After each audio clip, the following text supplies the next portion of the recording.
اللہ الرحمن الرحیم روز کی طرح عابدوان آپ کی خدمت میں حاضر ہے۔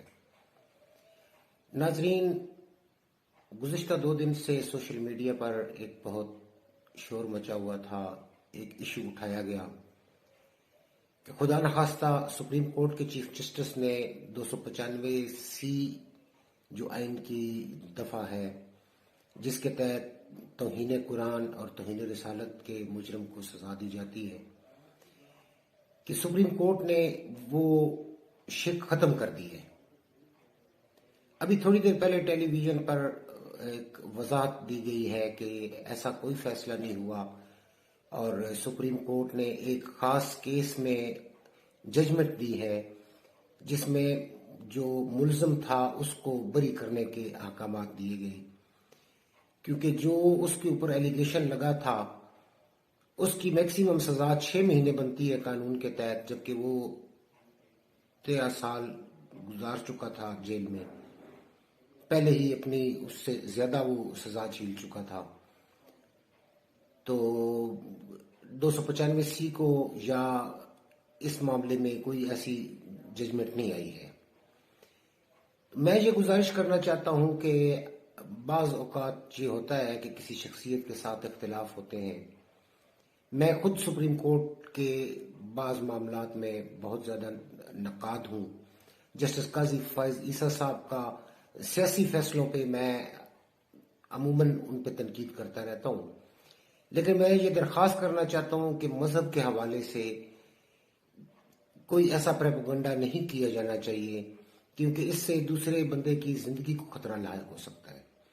قاضی فائز عیسیٰ صاحب بحیثیت جج ہم ان پہ تنقید کرتے ہیں، آئندہ بھی کریں گے، کر سکتے ہیں، لیکن الحمدللہ وہ کلمہ گو ہیں، مسلمان ہیں، اور کسی بھی مسلمان سے یہ ہرگز توقع نہیں رکھی جا سکتی کہ وہ توہین رسالت کا مرتکب ہوگا یا توہین رسالت کرنے والے کسی بدبخت کی وہ پشت پناہی کرے۔ آپ قاضی فائز عیسیٰ صاحب کی ذات پر، ان کے فیصلوں پر، ان کی طرز عدالت پر آپ بالکل تنقید کرنے کا حق ہے۔ وہ خود بھی کئی دفعہ کہہ چکے ہیں کہ میں اس چیز کو توہین کے زمرے میں نہیں لاتا، لیکن خدا را کسی بھی شخص کو، کوئی جج ہو یا چاہے کوئی کسی دفتر کا چپڑاسی ہو، چاہے مزدور ہو، چاہے کسان ہو، کوئی دکاندار ہو، کسی بھی شعبے سے تعلق رکھتا ہو، یوں ایک دم بلا سوچے سمجھے، بلا تحقیق خبر نہیں چلانی چاہیے۔ اب جیسے چیف جسٹس کے بارے میں کہا جا رہا تھا، تو اگر کوئی بندہ جذبات میں آ کے ان پہ حملہ آور ہو جائے، ان کی زندگی کو خطرہ ہو سکتا ہے، ان کی فیملی کو خطرہ ہو سکتا ہے۔ تو یہ میں درخواست کرنا چاہتا ہوں کہ پلیز پلیز پلیز مذہب کے حوالے سے کسی کے اوپر بہتان تراشی نہیں کی جانی چاہیے۔ اختلاف رکھیں، اختلاف رکھنا سب کا حق ہے، لیکن دلیل کے ساتھ اور قانون اور اخلاقیات کے دائرے میں رہ کر۔ قاضی فائز عیسیٰ صاحب کے ساتھ بالکل اختلاف ہے، مجھے بھی ہے، ان کے خاص طور پہ سیاسی فیصلوں پہ۔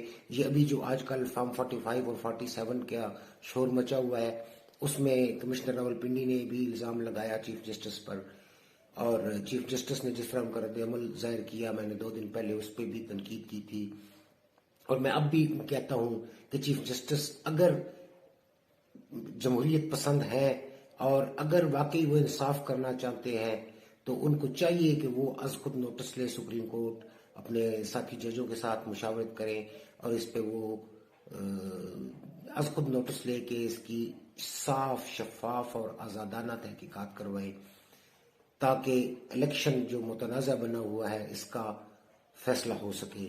اور یقینی طور پہ دھاندلی ہوئی ہے، اس میں کوئی شک نہیں ہے، کیونکہ میں خود جس حلقے میں رہتا ہوں مجھے معلوم ہے کہ یہاں پر بھی دھاندلی ہوئی ہے۔ فارم 45 کچھ کہانی بولتے ہیں، فارم 47 جو ہے وہ کچھ کہتا ہے۔ کوئی گنگا نہائے ہوئے نہیں ہے، کوئی دھلے ہوئے نہیں ہے، آروز نے بالکل غلطی کی ہے یا ان سے کروائی گئی ہے، یا جو بھی ہے اس کا پورا عدالتی تحقیقات ہونی چاہیے۔ اور قاضی فائز عیسیٰ صاحب تماشائی بن کر یہ دیکھ رہے ہیں اور یہ قومی جرم کے ایک قسم کے وہ روادار ہو رہے ہیں۔ اس حوالے سے میں بھی ان پہ تنقید کرتا ہوں، آپ بھی کیجئے، لیکن خدا را مذہب کے حوالے سے مذہب کو بیچ میں لا کے کسی کی زندگی کو خطرے میں مت ڈالیے۔ قاضی فائز عیسیٰ صاحب بھی مسلمان ہیں، اور آج جو بھی خبروں میں آئی ہے تردید یقیناً یہ چیف جسٹس کے کہنے پہ ہی کی گئی ہوگی. تو اس چیز کا پلیز خیال رکھا کریں. جو مرضی ہے کریں لیکن ایسی حرکت نہ کریں جس سے کسی کی زندگی کو خطرہ لاحق ہو سکے. اپنا خیال رکھیے گا. آج تک کے لیے اتنا ہی. اللہ حافظ.